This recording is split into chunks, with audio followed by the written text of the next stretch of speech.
களிமண்ணால் பிடிக்கப்பட்டவன். நெருப்பு களிமண்ணுக்கு மரியாதை செய்வதால் அதெல்லாம் கூடாது எகத்தாலும் பேசினான். அல்லாஹ்வை மறுத்து பேசினான், கட்டுப்பட மறுத்தான். மலக்குமார்களின் சபையிலிருந்து தூக்கி எறியப்பட்டான். அல்லாஹ்வின் பழிப்பிற்குரியவனாக ஆனான். அப்ப சபதப்படுத்தான், நான் எப்படி அல்லாஹ்வின் நெருக்கத்திலிருந்து தூரமானேனோ எல்லாரையும் வழி எடுக்கணும். இவங்க யாரும் அல்லாஹ் பக்கம் நெருங்கிட கூடாது. அல்லாஹ்வுக்கு கட்டுப்பாடானவங்க போனா நம்ம அவனுக்கு மனோவீச்சையை தூண்டுவோம்.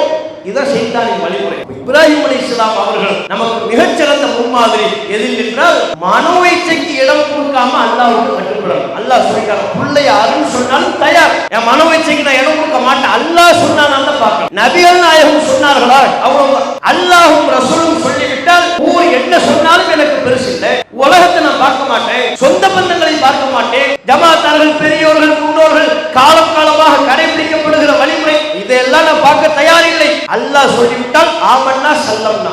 அஸ்ஸலாமு அலைக்கும் வரஹ்மத்துல்லாஹி வபரகாத்துஹு. கண்ணியத்திற்குரிய எல்லாம் உள்ள அல்லாஹ்வின் நல்லடியார்களே, எல்லாம் உள்ள ஏகலைவனின் மகத்தான கிருபையினால் இந்த ஹஜ்ஜு பெருநாள் தினத்திலே இறைவனை போற்றி புகழ்ந்து பெருநாள் தொழுகையை நிறைவேற்றியவர்களாக இங்கே நாம் அமர்ந்திருக்கிறோம். ஹஜ்ஜு பெருநாள் என்பது நபி இப்ராஹிம் அலைஹிஸ்ஸலாம் அவர்களின் தியாகங்களையும் அளப்பரிய அவர்களின் இறை பக்தியையும் நினைவு கூறுவதாக அமைந்திருக்கிறது.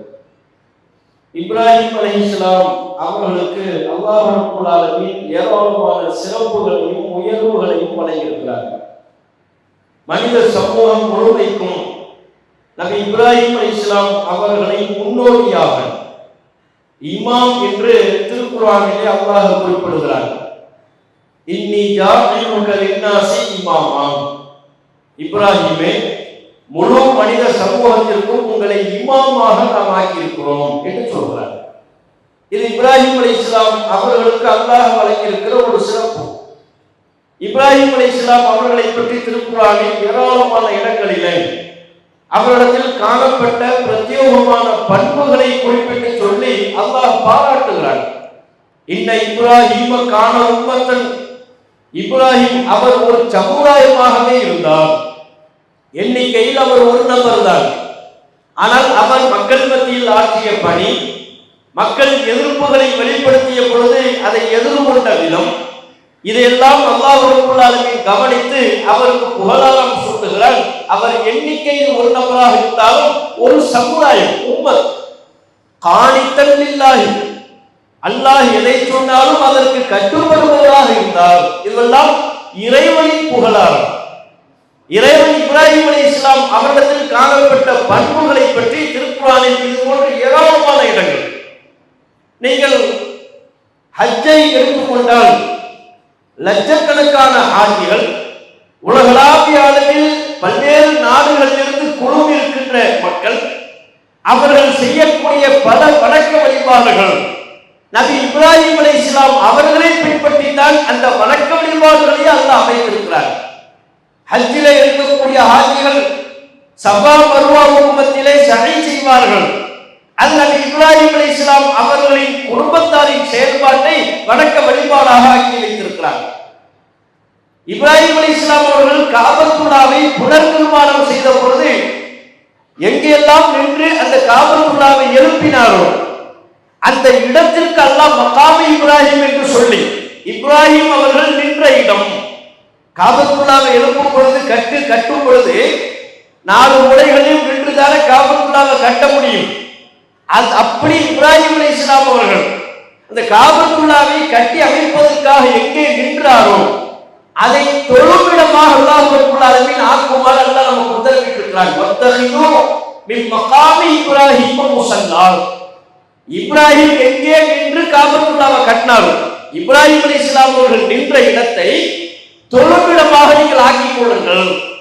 யார் யாரெல்லாம் ஹஜ்ஜுக்கு செல்கிறார்களோ, யார் யாரெல்லாம் உம்ராவிற்கு செல்கிறார்களோ அவர்களின் வணக்க வழிபாடுகளில் மிக முக்கியமான தலையாய ஒரு அம்சம் மகாமி இப்ராஹிம் என்று சொல்லப்படுகிற இப்ராஹிம் அலைஹிஸ்ஸலாம் அவர்கள் நின்ற இடத்தில் கண்டிப்பாக 2 ரக்காத் தொழ வேண்டும். இது ஒவ்வொரு ஹாஜிகளுக்கும் அல்லாஹ் வலியுறுத்தி இருக்கிறார்.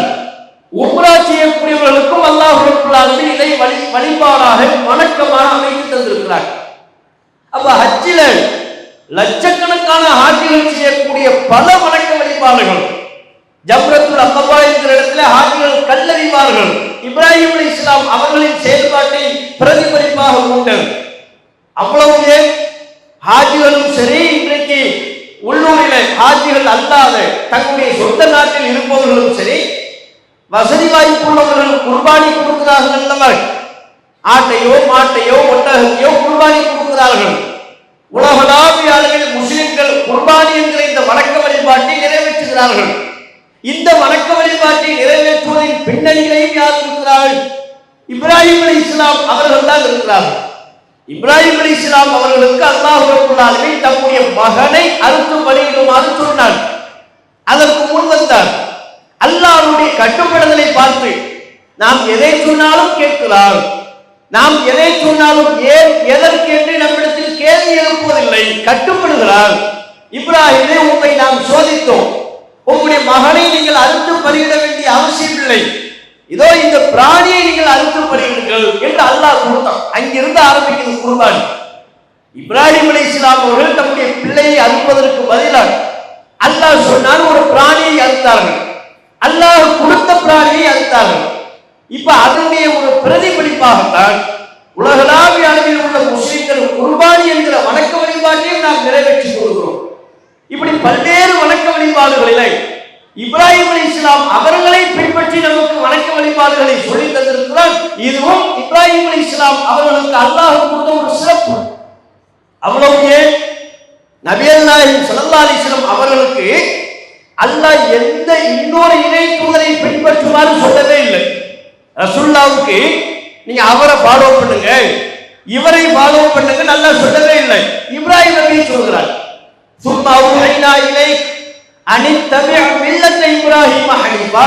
நபியே, உமக்கு நாம் வஹி அறிவிக்கிறோம், களப்பற்ற இப்ராஹிமின் மார்க்கத்தை நீங்கள் பின்பற்றுங்கள். இது யாருக்கான உத்தரவு? நபிகள் நாயகம் ஸல்லல்லாஹு அலைஹி வஸல்லம் அவர்களுக்கு அல்லாஹ் உத்தரவிடுகிறார். யாரை பின்பற்றுமாறு? இப்ராஹிமை நீங்க ஃபாலோ பண்ணுங்க, அவரின் மார்க்கத்தை நீங்கள் பின்பற்றுங்கள். அவர்தான் இந்த ஏகத்துவத்தை சொன்னதில் உங்களுக்கு முன்னோடி, அவரை நீங்க பின்பற்ற வேண்டும் என்று நபிகள் நாயகத்துக்கு அல்லாஹ் உத்தரவிடுகிறார். இன்னும் பல நேரங்களில் இந்த இஸ்லாமிய மார்க்கத்தை பற்றி அல்லாஹ் சொல்கின்ற பொழுது இப்ராஹிமின் மார்க்கம் என்று அல்லாஹ் சொல்கிறார். இதை விட வேற என்ன சிறப்பு வேணும்? அல்லாஹ் ரசூலுல்லாஹ்வுக்கு சொல்ல சொல்கிறார், குல், நபியே நீங்கள் சொல்லுங்கள், இன்னனி ஹதானி, அல்லாஹ் எனக்கு வழிகாட்டி இருக்கிறான், இலா சிராத்தின் முஸ்தகீம், நேரான பாதையை நோக்கி என்னுடைய இறைவன் எனக்கு வழிகாட்டி இருக்கிறான், தீனன் கியமம், இது சரியான மார்க்கம், சீரான மார்க்கம். யாருடைய மார்க்கம்? மில்லத்த இப்ராஹிம், இப்ராஹிமின் மார்க்கம் இது. இதை நீங்கள் மக்களுக்கு சொல்லுங்கள் என்று அல்லாஹ் நபிக்கு உத்தரவிடுகிறார். அப்ப நபிகள் நாயகம் ஸல்லல்லாஹு அலைஹி வஸல்லம் அவர்களுக்கு ஏகத்துவத்தை மக்களுக்கு எடுத்து சொல்லுங்கள் என்று சொன்ன இடத்தில், இஸ்லாத்தை மக்கள் மத்தியில் பரப்புங்கள் என்று சொன்ன இடத்தில், இது இப்ராஹிமின் மார்க்கம் என்று சொல்லுங்கள். அப்படி என்றால் எப்படிப்பட்ட ஒரு சிறப்பு இது? இப்ராஹிம் அலைஹிஸ்ஸலாம் அவர்கள் எல்லா இறை தூதர்களும் ஏகத்துவத்தை சொன்னார்கள்.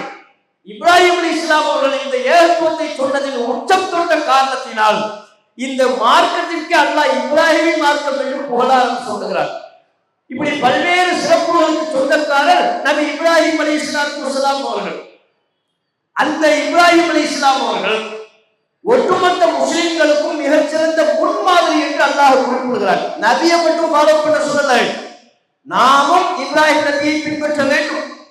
நபிகள் நாயகம் ஸல்லல்லாஹு அலைஹி வஸல்லம் அவர்கள் எப்படி நமக்கு ஒரு முன்மாதிரியோ, அல்லாஹ்வின் தூதரை நாம் எப்படி பின்பற்ற வேண்டுமோ, அல்லாஹ்வின் தூதரை நாம் எப்படி நேசிக்க வேண்டுமோ, அதுபோல் இப்ராஹிம் அலைஹிஸ்ஸலாம் அவர்களையும் நாம் நேசிக்க வேண்டும்.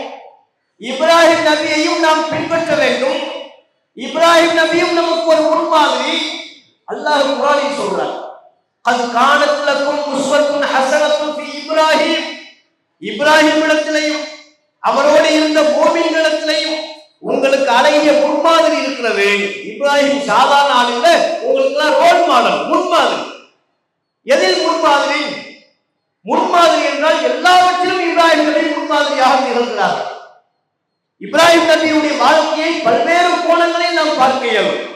ஒரு குடும்ப தலைவராக தம்முடைய பிள்ளையை எப்படி வளர்த்தெடுத்தால் என்பதற்கு ஒரு மிகச்சிறந்த முன்மாதிரி.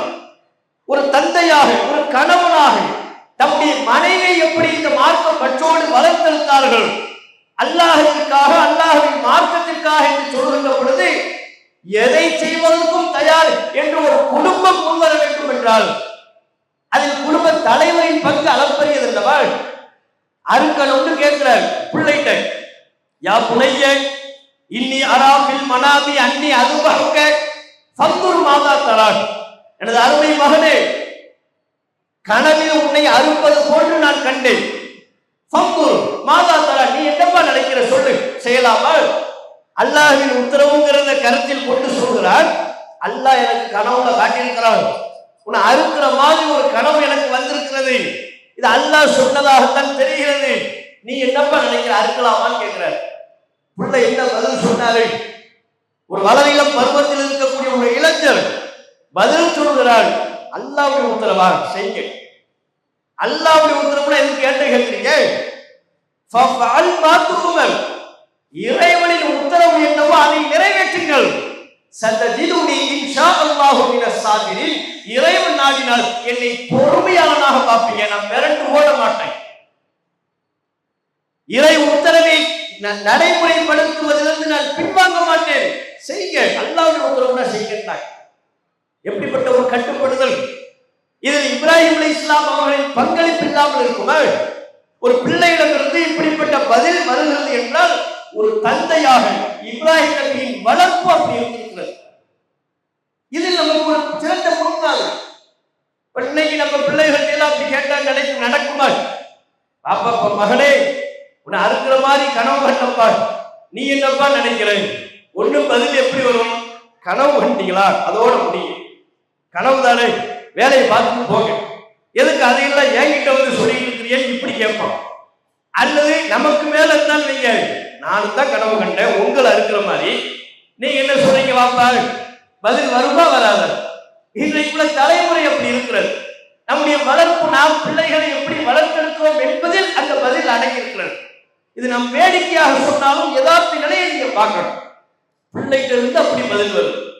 குடும்பத்தார பாலைவனத்துல கொண்டு போய் விடுறார். அல்லாஹ் சொன்னான், இப்ராஹிமே உங்க மனைவி மக்களை பாலைவனத்துல கொண்டு போய் விடுங்க, அல்லாஹ் சொல்லிட்டான். பாலைவனத்துல போய் விட்டாரு. விட்டுட்டு மனைவிட்டு 2 வார்த்தை பேசணும்ல, பேசவே இல்லை. மனைவியை கூட்டு போறாரு, பிள்ளையை கூட்டு போறாரு, பாலைவனத்துல விடுறாரு, மறு பேச்சு பேசாம வந்துடுறாரு. கிளம்புறாரு. அவங்க மனைவி அழைக்கிறாங்க, யா இப்ராஹிம் ஐன ததுஹப். இப்ராஹிம் எங்க போறீங்க? உங்க கூட தானே வந்தோம், சேர்ந்து வந்தோம், திடீர்னு எங்களை அம்போடு விட்டு நீ எங்கேயும் கிளம்பி போறீங்க, எங்க போறீங்க? அவர் ஒண்ணுமே சொல்லலை. இப்ராஹிம் அலைஹிஸ்ஸலாம் அவர்களின் மனைவியார் கேட்டதற்கு பிறகும் பதில் இல்லை, அமைதியாவே நிற்கிறார். அவங்க மனைவியார் தான் கேட்கிறாங்க, அல்லாஹு அமரக பிஹாதா, படைத்த இறைவன் இதை உங்களுக்கு சொன்னாங்க, அல்லாஹ்வின் கட்டளையா இது? இப்படி கேட்டதற்கு மாத்திரம் பதில் வந்தது, ஆம் அல்லாஹ்வின் உத்தரவே. உடனே அவங்க மனைவி பதில் சொன்னார்கள், இதன் லாயு லையுனா, அப்படி என்றால் அந்த இறைவன் எங்களை கைவிட மாட்டான், நீங்க கிளம்புங்க, நீங்க போங்க, அல்லாஹ்வுடைய உத்தரவு தானே. அப்ப ஒரு மனைவியிடமிருந்து இப்படி பதில் வர வேண்டும் என்றால் நீங்க பாருங்க, பாலைவனம், குடிக்க தண்ணி இல்லை, தங்குவதற்கு வசிப்பிடம் இல்லை, உதவி செய்வதற்கு ஆபத்து என்று கதறினால், ஆபத்து என்று யாரையும் அழைத்தால் உதவி செய்வதற்கு ஆள் இல்லை. அப்படிப்பட்ட இடத்துல விட்டு இப்ராஹிம் நபி போறாங்க. அவங்க மனைவியார் சொல்கிறார்கள், இது இறைவனின் உத்தரவு என்றால் நீங்க கிளம்புங்க, அல்லாஹ் எங்களை பார்த்துக்குவார், அல்லாஹ் எங்களுக்கு உதவி செய்வார், அல்லாஹ் எங்களை கைவிட மாட்டான். இந்த பதில் ஒரு மனைவி வாயிலிருந்து வர வேண்டும் என்றால் தம்முடைய மனைவியை இஸ்லாமிய வாழ்க்கைப்படி ஒரு கணவனாக எத்தனை அறிவுரைகளை சொல்லி வளர்த்திருப்பார். எந்த அளவிற்கு மார்க்க பற்றுடன் தம்முடைய குடும்ப அமைப்பை இப்ராஹிம் அலைஹிஸ்ஸலாம் அவர்கள் உருவெடுத்திருக்கிறார்கள். நம்ம குடும்பத்துல மனைவி பாலைவனத்துல எல்லாம் விட வேண்டியதில்லை. இப்ப பெருநாத்தினருக்கு வந்தோம், குடும்பத்தோட வந்திருக்கோம், சொல்லாம போயிட்டோம்னா ஊர்ல என்னலாம் சொல்லாம அப்படியே விட்டுட்டு உங்க மனைவியை விட்டு பிள்ளைய விட்டு போறீங்க, நடக்குமா? வீட்டுக்கு வந்தவுடனே நீ எல்லாம் ஒரு மனுஷன, உன்னை நம்பித்தானே வந்தோம், ஒரு பேச்சு பேசல, ஒரு போன் இல்லை, ஒரு தகவல் இல்லை, வரும்போது எல்லாம் சேர்ந்து வந்துட்டு இப்படி விட்டு போயிட்டீங்க, இனிமே உங்க கூட வாழ்றதுக்கு நான் தயார் இல்லை, நான் எங்க அம்மா வீட்டுக்கு போயிடுறேன், அவ்வளவுதான். உங்களுக்கு பெருநாளுக்கு பட்டினிக்குவாங்க. பெருநாளுக்கு பிரியாணி கிடையாது, சோறும் கிடையாது. நடக்குமா இல்லையா? அப்ப இந்த விஷயத்தை விடுங்க. அல்லாஹ்வின் உத்தரவு என்று வருகின்ற பொழுது இறைவனின் உத்தரவிற்கு எப்படி செவிப்படுத்த வேண்டும் என்பதில், அல்லாஹ்வின் உத்தரவுக்கு எப்படி கட்டுப்பட வேண்டும் என்பதில் ஒரு குடும்ப தலைவராக, ஒரு தந்தையாக, ஒரு சிறந்த கணவனாக இப்ராஹிம் அலைஹிஸ்ஸலாம் அவர்கள் மிகச்சிறந்த முன்மாதிரி. அதில் மட்டுமே இப்ராஹிம் அலைஹிஸ்ஸலாம் அவர்களின் வாழ்க்கை நமக்கு உணர்த்தக்கூடிய மிக முக்கியமான பாடம், அல்லாஹ்வின் உத்தரவு என்று உறுதியானதற்கு பிறகு அதற்கு கட்டுப்படுவதில் மனோ இச்சைக்கு துணியும் இடம் கொடுக்க கூடாது. இதுதான் நமக்கு இப்ராஹிம் வாழ்க்கை உணர்த்தக்கூடிய மிக முக்கியமான பாடம். அல்லாஹ் சொல்லிட்டானா அதை நம்ம கட்டுப்படணும். எப்படி கட்டுப்படணும்? மனோ இச்சைக்கு இடம் தரக்கூடாது. மனோ இச்சைக்கு இடம் தருவதுன்னா என்ன? பொதுவா இறைவனுக்கு கட்டுப்படக்கூடிய விவகாரம் என்று வருகின்ற பொழுது ஷைத்தான் குறுக்க வருவான், பல்வேறு தவறான எண்ணங்களை ஏற்படுத்துவான், மனதில் பல்வேறு இச்சைகளை உண்டாக்கி அல்லாஹ்வுக்கு கட்டுப்பட விடாம தடுப்பான்.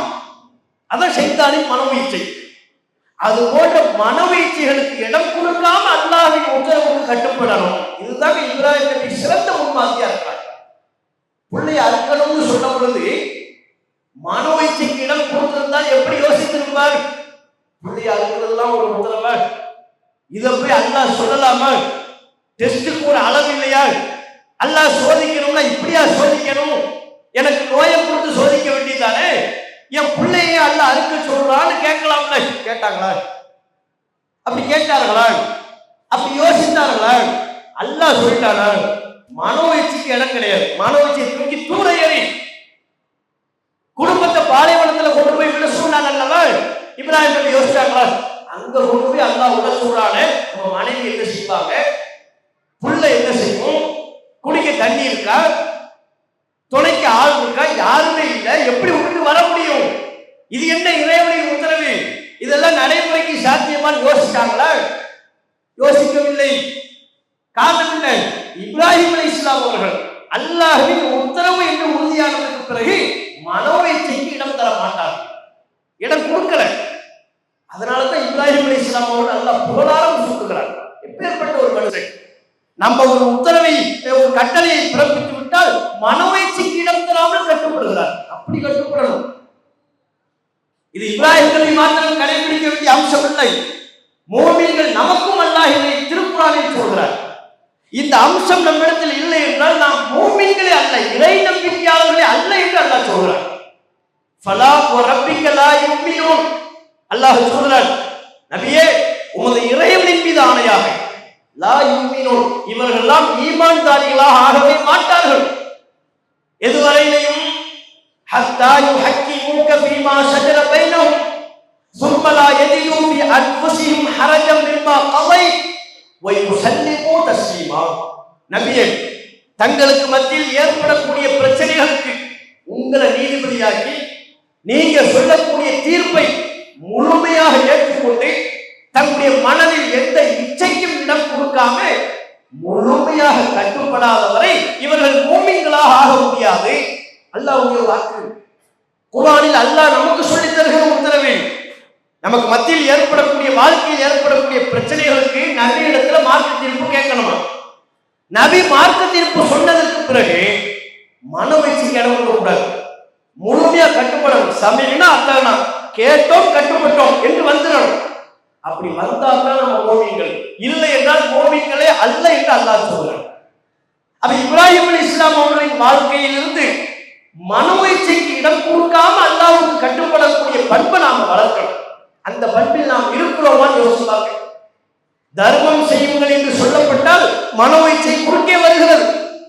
தர்மம் பண்றதால் காசு பணம் கொடுத்தா காசு பணம் குறையுமே, நமக்கே நிறைய தேவை இருக்கு, நமக்கே நிறைய நெருக்கடி இருக்கு, ஏதாவது ஒரு அறிவிப்பு செஞ்சு கையில ஒரு 50 ரூபா இருக்கும், எடுத்து போடலாம் நினைக்கும் போதே சைத்தான் குறுக்க வரும். 50 ரூபாய் போட போறீங்க, யோசிச்சு பார்ப்பா, உனக்கு செலவு இருக்கா இல்லையா, மாசம் லாஸ்ட் எவ்வளவு நெருக்கடி, ஸ்கூல் ஃபீஸ் கட்டுறதுக்கு எவ்வளவு கஷ்டப்பட்டு இருக்கிற, பலதையும் காட்டி அதை மனோவிச்சையை காட்டி தர்மம் செய்வதிலிருந்து நம்மளை பின்வாங்க வைக்கிறது. தர்மம் பண்ணாத, பின்னால பார்த்துக்கலாம். சைத்தான் தூண்டுகிறானா இல்லையா? தர்மம் செய்ய முன்வருகின்ற பொழுது சைத்தான் தூண்ட வரலாம், மனோ இச்சை ஏற்படுகிறது. அல்லாஹ்வுக்கு கட்டுப்படக்கூடிய விஷயங்கள் எதெல்லாம் வருகிறதோ, ஒரு வணக்க வழிபாடுகளில் கவனம் செலுத்துவோம், பள்ளிவாசல் தொடர்பை அதிகப்படுத்துவோம்னா இளைஞர்களுக்கு சைத்தான் வரும். அப்படி என்னப்போ உனக்கு வயசாயிருச்சு, நீ அவ்வளோ பெரிய வயசா, அதெல்லாம் பின்னால 60 வயசுக்கு மேல வரும்போது பார்த்துக்கலாமா, இப்ப எதுக்கு பள்ளிவாசல், இப்ப எதுக்கு தொழுகை, அதெல்லாம் பின்னால பார்த்துக் கொள்ளலாம். சைத்தான் வர்றானா இல்லையா? இது போல் ஒவ்வொன்றிலையும் அல்லாஹ் சொன்னதின்படி, தூதர் சொன்னதின்படி நடக்கணும்னு வரும் பொழுது, கல்யாணத்தை எடுத்துக்கொள்ளுங்கள், வரதட்சணை இருக்கக்கூடாது, பெண் வீட்டு விருந்து இருக்கக்கூடாது, ஆடம்பரம் இருக்கக்கூடாது, எளிமையாக இருக்க வேண்டும், இதுதான் நபியல்லாஹ் சொன்னது என்று வரும் பொழுது அதெல்லாம் சரி, இப்ப நடைமுறைக்கு சாத்தியமான்னு யோசிப்பார். இப்படி பண்ணா சொந்த பந்தங்கள் வருவாங்களா? உன் மாமன் வருவாரா, மச்சான் வருவாரா? சொந்த பந்தத்தை எப்பா பகைக்கிற சைத்தான் வர்றானா? அப்ப அல்லாஹ்வுடைய ஒரு உத்தரவை கடைபிடிக்க முன் வரும்போது சைத்தான் தூண்ட வர்றான், மனோவீச்சையை தூண்டுறான். அல்லாஹ்வுக்கு கட்டுப்பட விடாமல் ஆக்குவதற்கு என்னென்ன செய்யணுமோ அத்தனையும் செய்கிறார். ஒவ்வொன்றிலையும் ஹலால் ஹராமை பேண வேண்டும் என்று மார்க்கம் சொல்கிறது. ஹலால் ஹராமை பேணணும்னு வந்தா சைத்தான் தூண்ட வரும். இப்படிலாம் சம்பாதிச்சா நீ என்னைக்கு சம்பாதிச்சு, நீ என்னைக்கு பணக்காரன் ஆகும் போற, அதை கேட்டா வட்டிங்கிற, வேண்டாம்ங்கிற, இது கூடாதுங்கிற, அது ஹராம்ங்கிற, ஊர் உலகங்கிற, மற்றவங்களாம் காசு கூட சம்பாதிக்கலையா? நீ மட்டும் ஹலால் ஹலால் ஹலால்னு பார்த்து என்னன்னு சாதிக்க போற? இதெல்லாம் நடைமுறைக்கு சாத்தியம் இல்லைன்னு சொல்றானா இல்லையா? அப்ப யோசிச்சு பார்க்கணும்.